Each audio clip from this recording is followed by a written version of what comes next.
Has a doctor ever misdiagnosed you? If so, how did it affect you? In high school, my history teacher was misdiagnosed with cancer. I saw her go from depression to acceptance to anger in a span of 6 months. After she found out, I remember her asking the class if any of our parents were lawyers. I felt really bad for her. She was already thinking how to say goodbye to her 7 years old.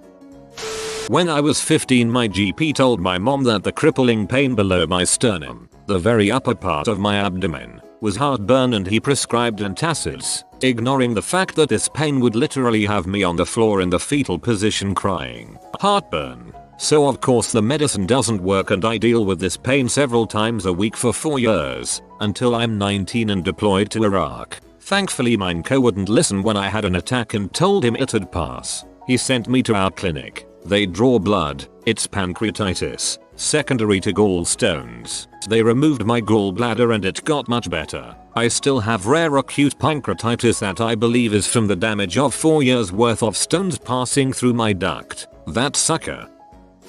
My dad was once told he had pneumonia when what he actually had was a collapsed lung. Vaginismus. Years of a PV sexless marriage before I brought my husband into the office because they kept dismissing and blaming him, or would say just relax. Got physical therapy for it and finally got it working. We started trying for a kid. Found out I'm infertile and almost out of eggs. My reproductive system is a troll. They kept dismissing me till it was too late.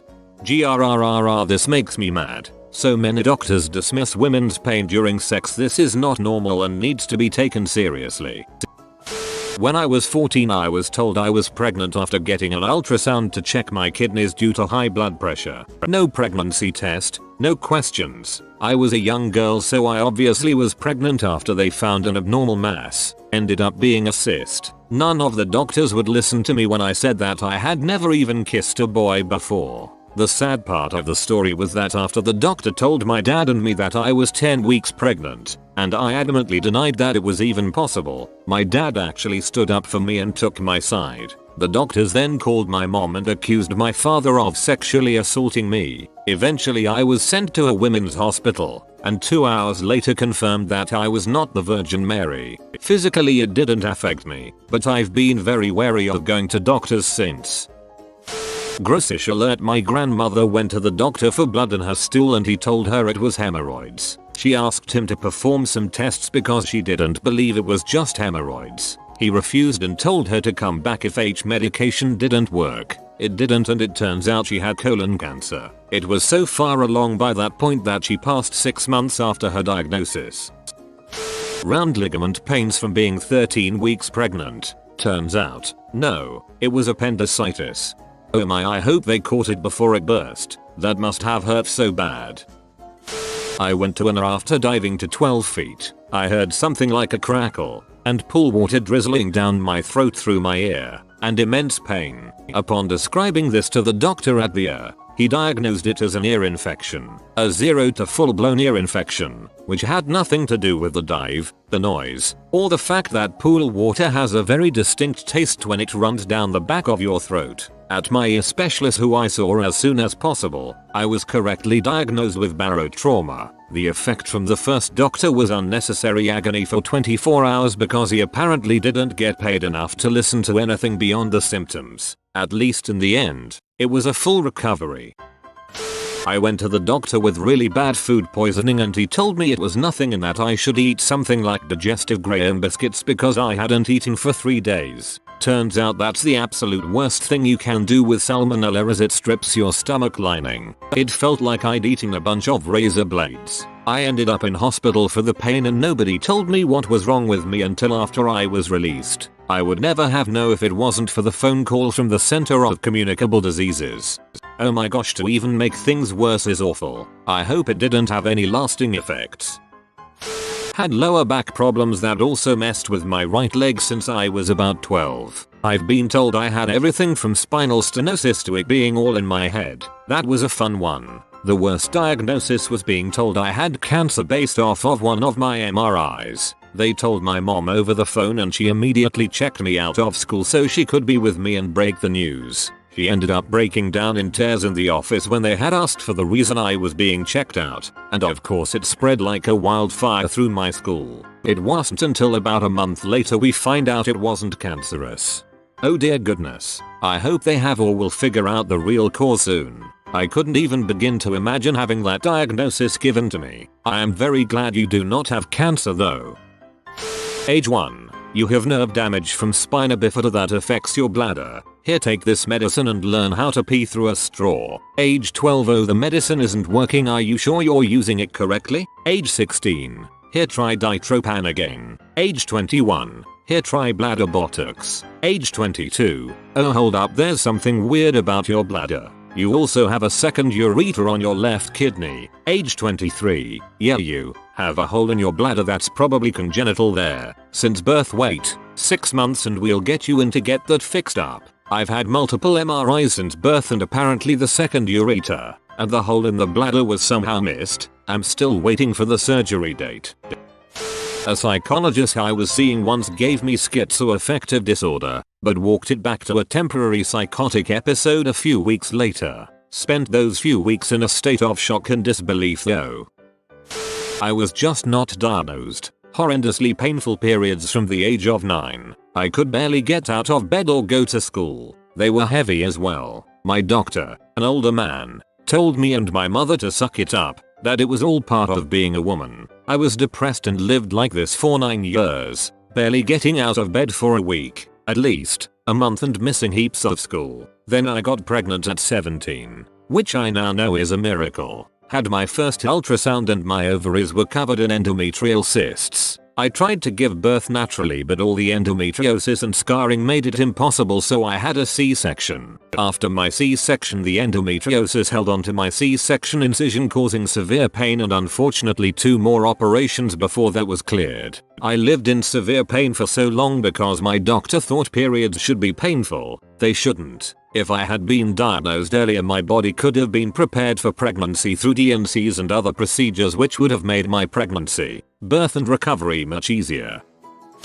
Horrendous pain. Vomiting. A doc says that I have a lot of stool. I told the doctor that he wasn't the first person to tell me that I was full of crap, but that there was something else wrong. Another doctor says the same thing. I am becoming belligerent because of this nonsense and the excruciating pain. Third opinion, doctor orders CT. I had gangrene on my appendix and it was hours from rupturing. Midnight emergency surgery. 5 days in the hospital. If I went along with what they had initially said, I would be dead.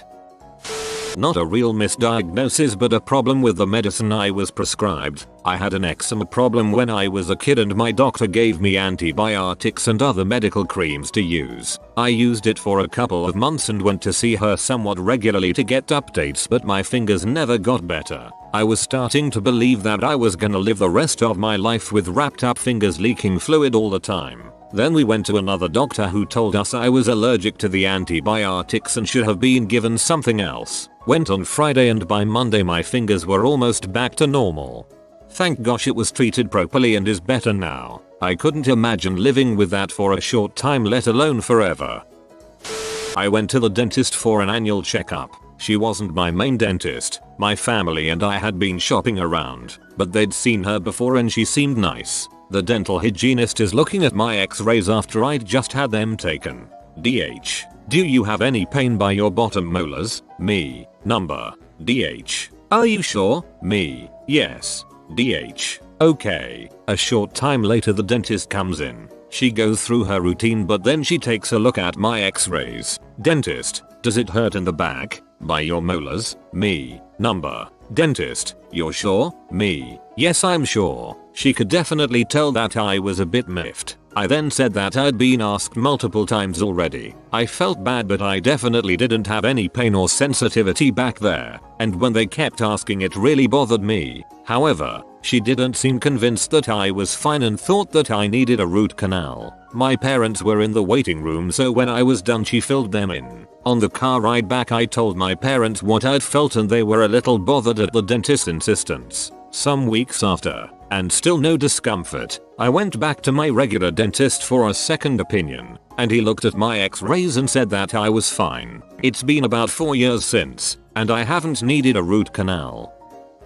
Not me, but my mom. A few months ago she was having this horrible pain in her lower abdomen, sides, and back. We put her symptoms into a symptom checker app, and one of the diagnoses it came up with was an ectopic pregnancy. For those who don't know what that is, it's when the embryo begins forming in the fallopian tubes. When this is the case, it's pretty much a guarantee the baby won't make it, and it puts the mother's life at serious risk too. Anyway, silly little symptom app. Who cares? A few days later, she went to the doctor and got her blood tests done. The doctor came back with the results and told her she was pregnant. My mom knew it wasn't possible to have been recently, so she starts freaking out that the ectopic pregnancy is the case. And that's exactly what the doctor thought too. Meanwhile, every nurse and doctor in the building was rushing around, freaking out, trying to get her to specialists, but they were too busy. So they started calling ambulances to rush her to the hospital. Amid all the chaos, the doctor approaches my crying mother and apologizes, saying he was looking at the wrong blood results. Blood results of hers almost exactly 3 years prior. She now has a 2.5-year-old. My aunt ended up having 2 ectopic pregnancies, since the doctor had said it was exceedingly unlikely for her to have a second one if they tried again. The second one nearly killed her. They ended up adopting after that, since she was unable to get pregnant again anyway. I was told by the receptionist at A&E that I should go home because it's probably a migraine. It was bacterial meningitis. Yeah, never listen to the receptionists. They always have ideas above their station. I was misdiagnosed as having pneumonia. Pneumonia would have been preferable. I left work early one day because there was an extremely sharp pain in my back just under my shoulder blade as well as just underneath my ribcage on the same side. I was also having difficulty breathing. I miraculously managed to drive to the ER. In hindsight, I'm aware it was a dumb idea, and got checked in. They gave me some non-narcotic painkillers, did some x-rays and ran a few other tests. The doctor came in after a while and said I had pneumonia, gave me a prescription for a Z-Pack or whatever it's called, and discharged me. I had just driven out of the hospital and got a call from a number I didn't recognize. I answered and they said they were from the hospital. They requested for me to come back as quickly as I could. Don't bother checking in, just go straight back to the room I just left. I went back into the room and the doctor told me that they had looked at my x-rays again. Turns out my lung had collapsed. They rushed a specialist in immediately, like 10 minutes, maybe, and were getting me prepped for surgery. Everything went pretty smoothly and everyone was extraordinarily nice to me. I'm positive everyone was so nice because there were definitely grounds for a lawsuit.